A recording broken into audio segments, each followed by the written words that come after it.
पर विराजमान पूज्य माता मंगला जी, पूज्य भोले जी महाराज, हमारे काम संचालक आदरणीय जी और हमारी पार्टी के अभिनवनीय अध्यक्ष आदरणीय महेंद्र भट्ट जी, एक बार ताली बजा रहे थे।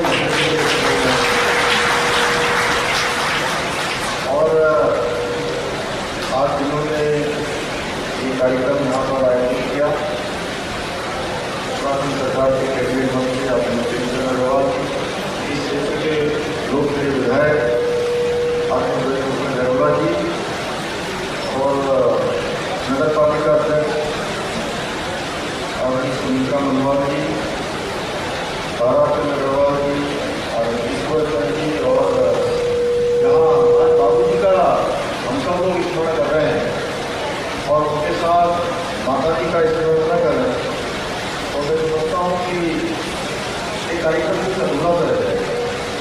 इसलिए पूज्य धर्मो देवी जी, पूज्य माता जी एवं यहाँ पर उपस्थित सभी हमारे आए हुए अतिथिगण, सभी महानुभाव, भाइयों बहनों, उपस्थित पत्रकार मित्रों और छायाग्राहक बंधुओं, मैं सबसे पहले तो आज स्वर्गीय मांगीराम अग्रवाल जी की स्मृति में जो मूर्ति स्थापना और पार्क निर्माण, इसकी आज से ठीक 1 साल पहले आदरणीय प्रेमचंद अग्रवाल जी ने पिछली बार विधानसभा अध्यक्ष के नाते उन्होंने यहाँ पर एक घोषणा मुझसे करवाई थी और मुझे भी बेहद मैं कहूँ कि एक जो अंदर से एक खुशी होती है, वो खुशी हुई कि जिस मांगेराम जी ने अपना संपूर्ण जीवन समाज को समर्पित कर दिया। और जैसा भाई करण ने यहाँ पर बताया, अनेकों अवसरों पर हम सुनते रहते थे, आपने को सुनते तो बहुत सारी चीज़ें और पता लगती हैं, लेकिन समय की कमी के कारण से उन्होंने अपना संपूर्ण बहुत संचित कर दिया। तो ऐसे अनेकों प्रसंग हम सब लोगों के जीवन में अनेकों बार आदरणीय मांगेराम जी के साथ आए हुए। तो मैं भी जब यहाँ आया था पहली बार, तो मुख्य सेवक के रूप में पहली बार जब आया तो आपने कहा कि यहाँ पर मूर्ति स्थापना होनी है, पार्क का निर्माण कार्य होना है। आज वह कार्य पूरा हो गया, इसके लिए मैं आप सबको बधाई देता हूँ और समाज साधना का बेहतरीन काम करने का और उससे उसके व्यक्तित्व को जानने का ये सौभाग्य हम सबको प्राप्त हुआ। उन्होंने लंबे समय तक इस क्षेत्र में जो छूट रहे हैं, जो पीछे रह गए हैं, जिनको वास्तव में आवश्यकता है, उन सभी के लिए अपने जीवन को लगाना और अपने जीवन को लगाया ही नहीं, बहुत सारे लोगों को आगे बढ़ाने का भी काम किया। मैं देखता हूँ कि आदरणीय प्रेमचंद अग्रवाल जी के अंदर वही ललक लगातार दिखाई देती है, चाहे वो किसी दायित्व में है, सभी दायित्वों में तत्परता से और आयु भले ही उसकी साधना हो, लेकिन हमेशा एक युवा की तरह उसके अंदर जोश रहता है। तो मैं गलत तो नहीं कहना पड़ेगी, तो तारीफ कर सकता हूँ।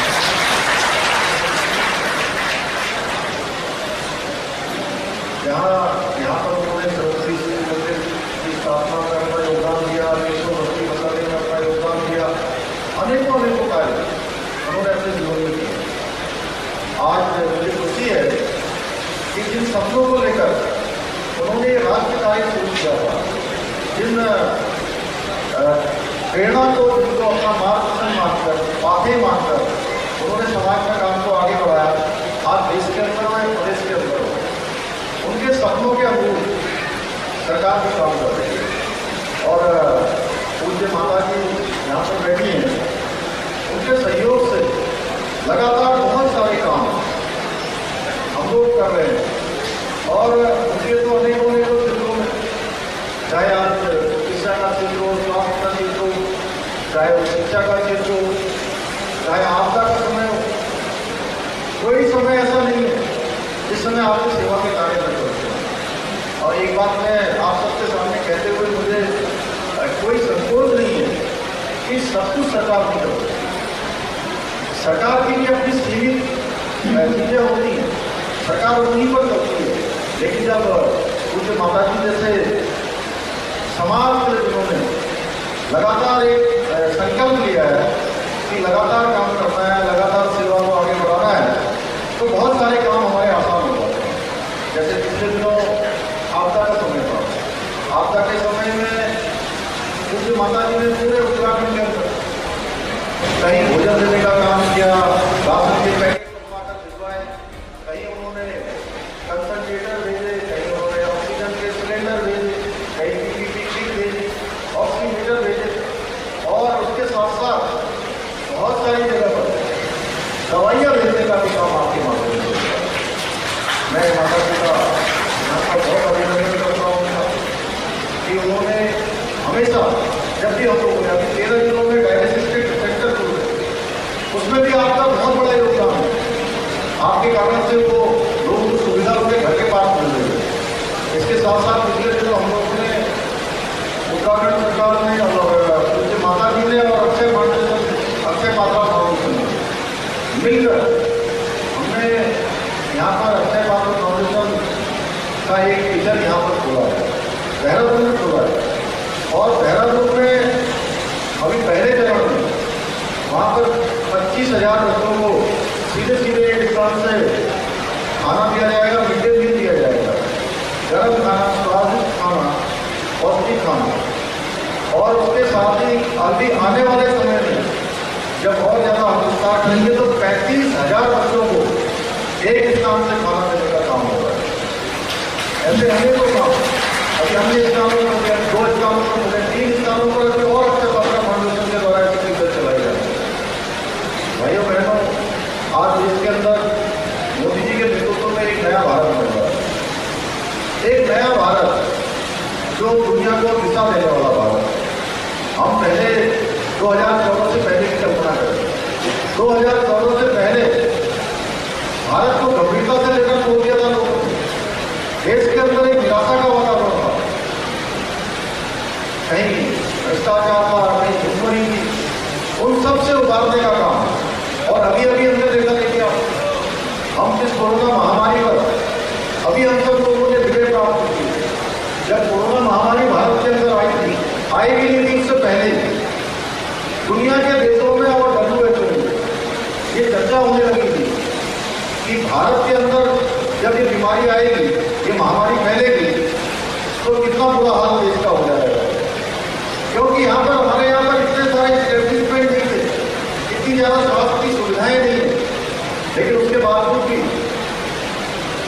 दुनिया के अनेकों देश जहाँ पर स्वास्थ्य की बहुत सुविधाएं थी, बहुत बड़ा एस्टेब्लिशमेंट था, जो विकसित राष्ट्र थे, उनके यहाँ के आंकड़े उठाकर देखिए और अपने देश के आंकड़े उठाकर देखिए, जहाँ पर जितने लोग यहाँ पर एकत्र हुए हैं, कितने लोग एकत्र होना एक सामान्य घटना होती है। कोई नामकरण भी होता है तो उसमें भी 200-400 लोग एकत्र हो जाते हैं, तो उसमें अंदाजा लगाया जा रहा था कि भारत के अंदर महामारी आएगी तो बुरा हाल हो जाएगा। लेकिन जब नेतृत्व अच्छा होता है, इच्छा शक्ति होती है, संकल्प शक्ति होती है, समाज और राष्ट्र के लिए काम करने की अगर शक्ति और संकल्प दोनों लिया होता है, ऐसा हमारे देश के प्रधानमंत्री मोदी जी ने जो संकल्प लिया था, उस संकल्प के कारण से न भारत में कोरोना महामारी का पूरी तरह से मैनेजमेंट हुआ, पूरा तरह से उसको व्यवस्थित तरीके से उसको निपटाने का काम हुआ, और साथ ही साथ देश के अंदर कोरोना महामारी की 2 कोविड की वैक्सीन बनाने का भी काम हमारे देश के प्रधानमंत्री और वैज्ञानिकों ने किया। भाइयों बहनों, हमको याद होगा कि जब कोरोना की महामारी आई तो उसमें कोई अंदाजा भी नहीं लगा सकता था कि इतनी जल्दी स्वदेशी वैक्सीन बन जाएगी। कहीं पोलियो के समय की हम सबको याद हो तो पोलियो की वैक्सीन दशकों तक नहीं आ पाई। लोग अंदाजा लगा रहे थे कि वही सरकार होगी तो क्या हाल होगा, अगर उसी प्रकार की सरकार होती तो वैक्सीन आने में दशकों लग जाते और हमारा क्या हाल होता। ये सोचने का विषय, ये प्रश्न है। और आज मुझे खुशी है कि 200 करोड़ डोज देश के अंदर लग चुकी है। हमारे उत्तराखंड के अंदर भी पहली डोज लग चुकी है, दूसरी डोज लग चुकी है, और मैं प्रधानमंत्री जी का धन्यवाद करना चाहता हूँ कि तीसरी डोज बूस्टर डोज के रूप में भी हमको जो है 18+ वालों को सभी को बूस्टर डोज मुफ्त में उपलब्ध करवाने का काम माननीय प्रधानमंत्री के माध्यम से होगा। ये विषय लगा है। इसके साथ साथ गरीब कल्याण अन्न योजना में सभी को, किसी के घर का चूल्हा न टूटे, किसी को भूखा न सोना पड़े। मार्च 2020 से लेकर अब तक लगातार 5 किलो प्रति यूनिट के हिसाब से राशन और आपूर्तियां देने का काम लगातार जारी है और ये योजना लगातार चल रही है। अनेकों काम के 5 सालों में हो गए। भाइयों बहनों, आज क्योंकि ऐसा शुभ दिन है जहाँ हमने वृक्षारोपण नहीं किया, जहाँ हम लोगों ने वृक्ष लगाए, जहाँ हमने आज स्वर्गीय मांगेराम जी की प्रतिमा का अनावरण किया। इस अवसर पर हमको एक संकल्प लेना चाहिए कि ये वृक्ष जरूर हम लोगों ने यहाँ प्रतीकात्मक रूप से लगाया है। जैसा आपने यूट्यूब जी ने कहा कि हम प्रत्येक ग्राम सभा को एक आदर्श ग्राम सभा बनाए, प्रत्येक ग्राम सभा में हम वृक्षारोपण का कार्यक्रम करें। और आज स्वर्गीय मांगेराम की जन्मतिथि के पुण्यतिथि के अवसर पर हम सब लोगों ने वृक्ष लगाए हैं। हम अपने परिवार में कोई भी इस प्रकार का कार्यक्रम होता है, कोई इस प्रकार का शुभ दिन होता है या कोई सा भी दिन होता है, जैसे स्मरण दिन होता है, उस दिन हमको एक संकल्प लेना चाहिए कि हम वृक्ष लगाएंगे। और इसको लेकर मैंने एक शुरुआत की थी। जब मैं पहली बार मुझे मुख्य सेवक का दायित्व मिला तो पहले दिन, दूसरे दिन, तीसरे दिन और 5 दिनों तक बैठा। इतने सारे गुलदस्ते मुझे मिल गए, इतने गुलदस्ते मिल गए कि उसके लिए अगर एक ट्रक भी लाया जाता तो वो भी कम होता। और इतने अच्छे अच्छे फूल मिल गए। मेरा मन लालच में होता था कि फूलों का क्या होगा। बड़े मैंने संभाल के रखवाए भी, मैंने सोचा कि कुछ काम में आ जाएंगे, कहीं भेज दूंगा, लेकिन मैंने देखा कि 2-4 दिनों के अंदर मुरझाने लगे। उसके बाद मैंने तय किया कि मैं एक अपने यहाँ पर एक इस प्रकार का एक नियम बना देता हूँ कि अगर कोई मुझे बहुत ज़रूरी अगर कुछ देना चाहता है तो एक छोटा सा पौधा दे दे, जिसको पौधे का हम संभाल कर रखें और मैं जगह कर दूँ। ऐसे मैं शुरुआत करी और मैं कहीं जाता भी हूँ तो वहाँ भी मैं स्वयं भी एक पौधा लेकर जाता हूँ, क्योंकि उत्तराखंड राज्य एक ऐसा राज्य है जो संपूर्ण हिमालय का नेतृत्व करता राज्य हो सकता है, संपूर्ण हिमालय को दिशा देने का काम कर सकता है, संपूर्ण देश को ऑक्सीजन देने का काम करता है, संपूर्ण भारतवर्ष में जहाँ से गंगा जी निकल कर जाती है सबको कहीं मुफ्त नहीं है, कहीं काम नहीं है, कहीं पीने के काम आती है, कहीं सींचने के काम आती है। तो हमारे यहाँ पर आज तो हम कहते हैं कि हमारी आर्थिकी बढ़ी हुई है। तो इकोनॉमी और इकोलॉजी, एक शब्द इकोनॉमी और एक शब्द इकोलॉजी, इकोनॉमी और इकोलॉजी दोनों का सामंजस्य बना रहे हैं। उसके लिए हमारी सरकार काम कर रही है। हमने एक लक्ष्य दिया है कि 2025 में जब हमारा राज्य 25 वर्ष का होगा, अपनी स्थापना का 25वां स्थापना दिवस हम जब मना रहे होंगे, जब हम रजत जयंती वर्ष मना रहे होंगे, उस समय हम हिंदुस्तान के श्रेष्ठ जातियों में हमारी गिनती है। हर क्षेत्र में हम श्रेष्ठ जाति के रूप में जाने हैं। उसके लिए हम सबको संकल्प लेना होगा। सरकार ने बहुत सारे कार्यक्रम तय किए। सरकार 3 सालों का अगला रोड मैप बना रही है, फिर 10 सालों का रोड मैप बना रही है। उस पर हम हर विभागों को हमने कहा है कि एक योजना, 2 योजना, जो भी सबसे अच्छी योजना हो सकती है उनके विभागों की, वो सरकार उस योजना को अमल में लाएगी। इसके साथ साथ हम सभी से अनुरोध कर रहे हैं, जो हमारी स्वयंसेवी संस्थाएँ हैं, हमारे सामाजिक संगठन हैं, अनेकों क्षेत्र में काम करने वाले, उन सबसे भी हमने कहा है कि 2025 के लिए हम क्या दे सकते हैं, हम क्या कर सकते हैं। अभी मैं परसों नशा मुक्ति अभियान का जो है एक बड़ी बैठक जो सरकार की तरफ से होती है, उसकी बैठक है कि नशा आज हमारे बच्चों के अंदर बिल्कुल एकदम दीमक की तरह लग गया है। पता ही नहीं चलता कि कब कौन सा बच्चा नशे की जन्म आ गया है, कब वो नशा करने लग गया है। और जब एक बार नशे की आदत उसको लग जाती है, लग जाती है, तो उसको छुड़ाना इतना कठिन हो जाता है कि आप मुश्किल ही समझिए कि वो छूटेगा। इतनी मुश्किल काम के लिए उस नशे की जड़ में बच्चा आए ही ना, इसके लिए उसकी पहले से काउंसलिंग हो, पहले से हमारे सेंटर खुले। उसके लिए हमने एंटी नार्कोटिक्स टास्क फोर्स का गठन करने का भी निर्णय लिया है।